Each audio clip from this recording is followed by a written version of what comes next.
This is the Center of Mass Management overview video. I just want to touch on some points of emphasis. So firstly, we define center of mass management as the ability to place your base of support or your foot in a mechanically advantageous position relative to your center of mass in order to change direction or stop as efficiently as possible. And this is important. It's a very complex way of describing agility, but this is how we define it. Your center of mass is 1 inch below your belly button in boys, 2 inches below your belly button in girls, and your base of support is your foot or the contact point with the ground. Your base of support could be an arm if it was on the ground for some reason, or your hand for some reason, but the way we think about it is the foot relative to your center of mass. And the farther outside of frame you would get on a crossover or changing direction or a cut or, for instance, a football release, the farther outside of frame you get, the more severe the angle is that you're going to create and the better you're going to be able to change direction, because the higher that foot is, or the less you're outside of your frame, the higher your angle of your shin is, which is going to take you up. But the farther outside of frame we get here, and I'll place some pictures into this video, the better your change of direction is going to be. Learning how to do this is very important.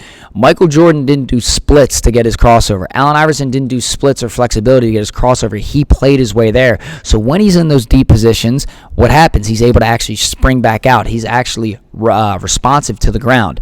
And this day we're using a couple different techniques that are very important. First off, those lateral bounds and those ramps are magic. And then being hooked up to the cords on top of that is probably the most special thing that we do, because those cords in isolation create overspeed eccentrics, meaning they pull you into the ground or they pull you into the actual lateral bound ramp at a faster rate than you could ever go, because the cords are, when you push against them, they provide concentric resistance, but then they also create eccentric loading forces that are greater than gravity if you're jumping, or greater than your speed that you would normally go without them, which is forcing your body to do a couple things.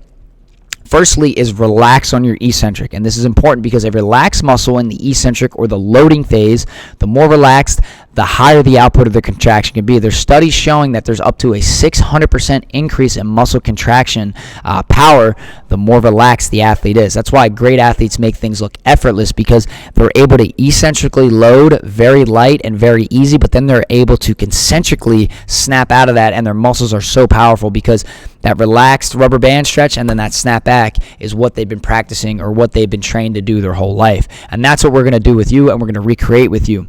So those ramps, you want to make sure that you're nice and I shouldn't say slow, but you're relaxed on the way in and then you're hard on the way out. You want to learn how to load, and then eventually over time you're going to be able to load fast and then get out fast too, which is very important.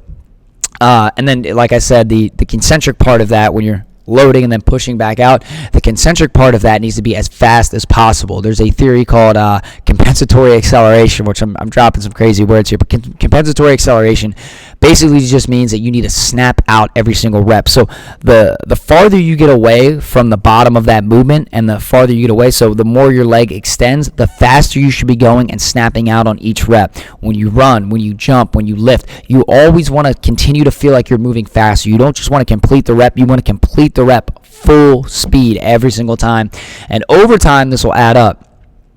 But that is your basic overview for center of mass management.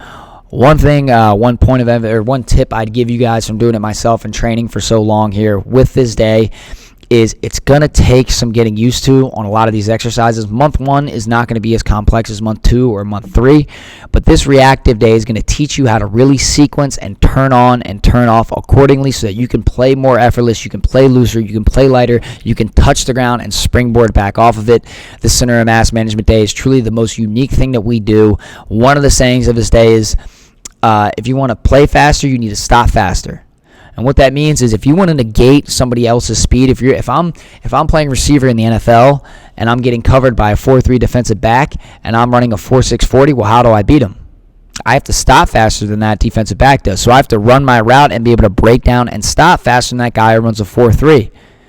That's how I beat him in and out of cuts. I can move and change direction faster because his speed is so much. He's never trained deceleration or center of mass management enough to be able to stop going 4-3 speeds. So think about that, and if you have any questions, again, reach out to me via phone number, Discord, or email.